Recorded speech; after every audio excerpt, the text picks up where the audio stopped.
Never before in history have there been so many people on Earth as right now. Our numbers have skyrocketed from 1 billion in 1800 to 2.3 billion in 1940, 3.7 billion in 1970, and 7.4 billion in 2016. The world population increased fourfold in the last century, so what can we expect for the next century? And what does population growth mean for our future?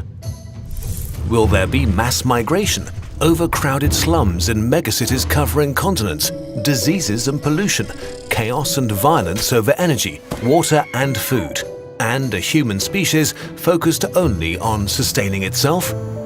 Will population growth destroy our way of life, or is this prophecy just ungrounded panic? In the 1960s, population growth reached an unprecedented rate, which led to apocalyptic prophecies. The poor would procreate endlessly and overrun the developed world. The legend of overpopulation was born. But it turns out high birth rates and the population explosion are not permanent features of some cultures or countries, but rather part of a four-step process the whole world is going through: the demographic transition. Most developed countries have already made the transition, while other countries are doing it right now. Let's go back to the 18th century, when the entire world, including Europe, was in the first stage of the demographic transition. By today's standards, Europe was worse off than a developing region, suffering from poor sanitation, poor diets, and poor medicine. A lot of people were born, but lots of them died just as fast, so the population hardly grew. Women had between 4 and 6 children, but only 2 of them would reach adulthood. Then the Industrial Revolution happened in the UK and brought the greatest change in human living conditions since the Agricultural Revolution. People went from being peasants to workers. Manufactured goods were mass-produced and became widely available. The sciences flourished and advanced transportation, communication and medicine.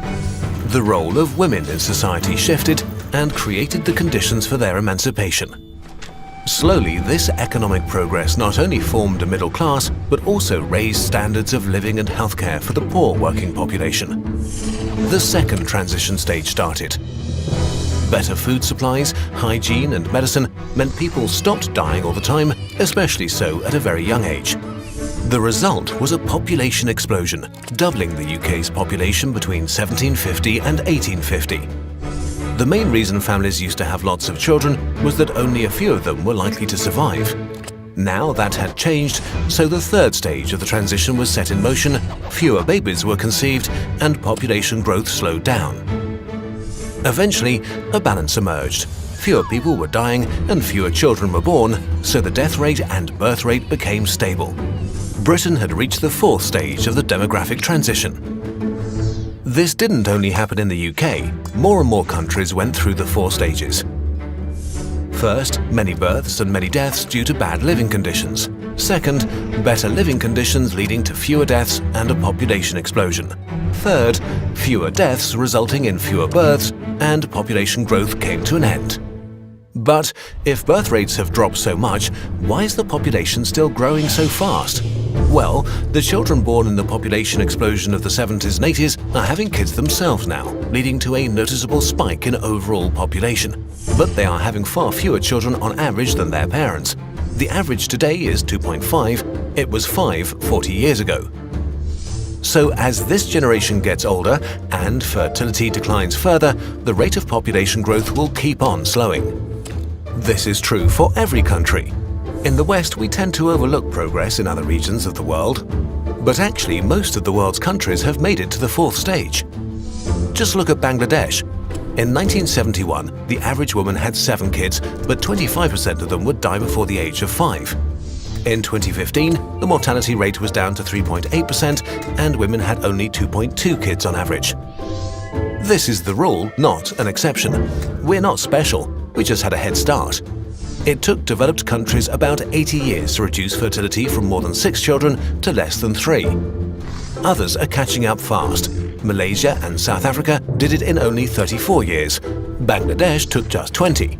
Iran managed it in 10 years. All these countries that are catching up didn't have to start from scratch, and the more support they get, the faster they catch up. This is why programs that help lower child mortality or help poor nations develop are so important. No matter what your motivation is, whether you dream of a world where all people live in freedom and wealth, or you just want fewer refugees coming to your country, the simple truth is that it's beneficial to you personally if people on the other side of the globe can live a good life. And we are getting there. The percentage of people living in extreme poverty has never been as low as today. So the future of global population growth is actually not an apocalyptic prophecy at all. It's a promise. Population growth will come to an end. The UN forecasts that the 12th billionth human will never be born at all. And as the development level of the world rises, the number of people with a higher education will increase tenfold. Countries who used to be in need will help advance development instead. More people is going to mean more people able to advance our species.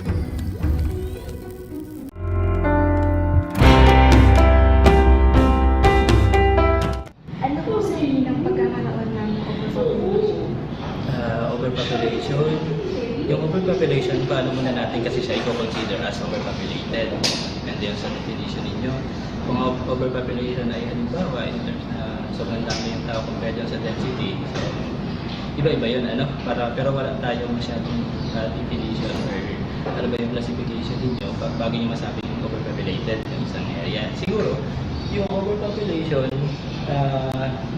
mas matanong nyo siguro dito, magandang tanong nyo ay paano yung pag-increase ng dami population. May iba-ibang sabihin siya na lumalaki yung ating population. Meron tayong tinatawag na yung natural yung growth rate. Then yung kasama yung dami ng mga nanganak, yung pagpapanganak ng bata, yung mga bagong silang.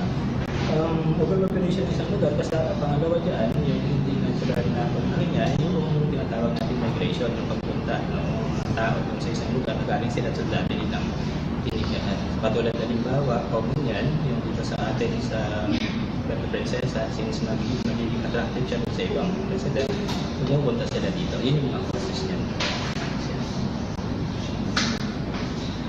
Sa tingin niyo po, sir, ano yung magandang solusyon o paraan para maiwasan ang overpopulation? Baka mas magandang tanong natin yan kay Congressman. Base doon sa dalawang sinabi ko, mapapansinin nyo para hindi naman maiwasan o makontrol yung pagdami ng population. Siyempre sa natural, papasok yan siguro yung sinusulong sa Department of Health natin. Yung kanilang mga programa, apart from sa mga contraceptive methods nila, pang-censored yata. So kasama yun doon. Pangalawa, pagdating naman dun sa hindi natural, yung mga nagmamigrate, depende na siguro yan sa mga pisina na nakalilan doon sa bawat although sa amin sa pisina, hindi namin cover yung pagdating sa mga bagay na yan. Ang amin lang produce yung mga data kung ano na yung nangyari. Pero yung mga causes noon o yung mga solusyon patungkol doon, doon na yun napupunta din sa ating mga gumagamit doon sa ating mga decision makers, mga policy makers natin. Bumaba po ba ang rates ng mga naghihirap para sa nakaraang 2 taon at sa Naghihirap.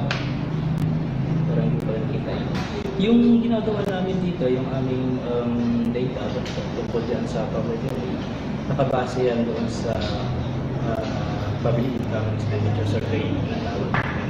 So kinakandak lang siya every 3 years. Ang last natin ay 2015 and before na yung 2012. Hindi exact matandaan yung data pero kung dumadami siya in the sense, pagdating sa figure, dumadami siya pero yung percentage niya dun sa total population, kasi diba dumadaming population, so yung percentage nun sa pagkakatanda ko, nababawasan naman yung porsyento na mahihirap compared sa total population. Pero pag may bilang, since dumadaming population, although nababawasan yung percentage niya, pero yung bilang niya, parang nadadagdagan pa rin tayo dumadaming population. Kasi ang parang pinakaginagawa ang measurement namin dyan, naka-base kasi siya sa isang family.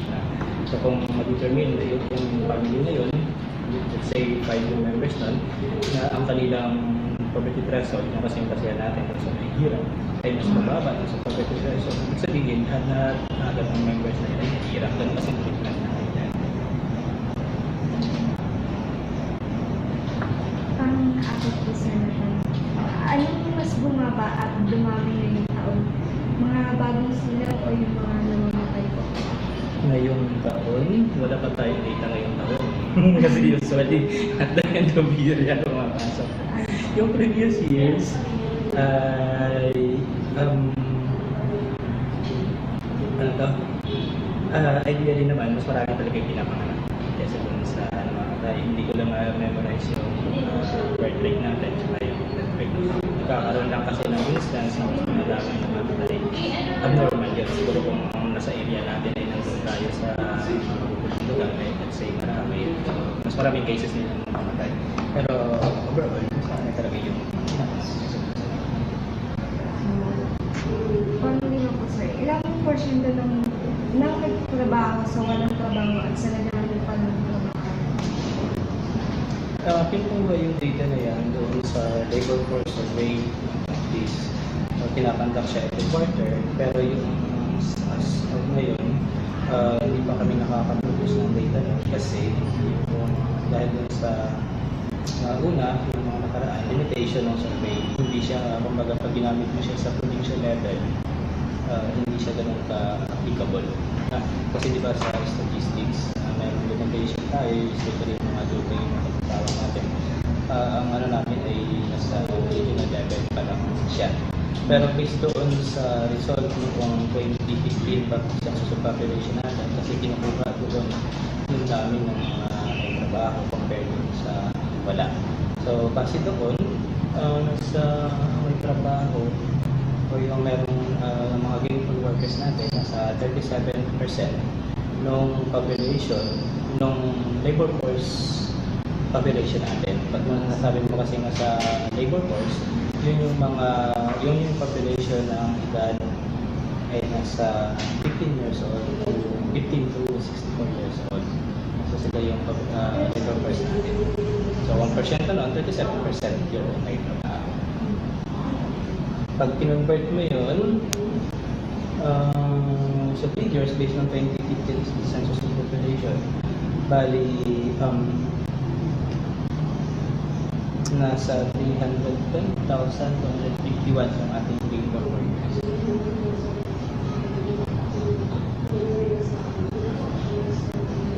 So, last po na tayo, sir. Sa Palawan po, ilan po ba ang total lahat ng mga tao? Sa Palawan, excluding Puerto Princesa, kasi sila yung naging hydro-urbanized yung Puerto, separate na yung kanyang statistics. Sa Palawan, sa 2015, yung last census, meron tayong 849,469 total population. So, okay. Thank you po.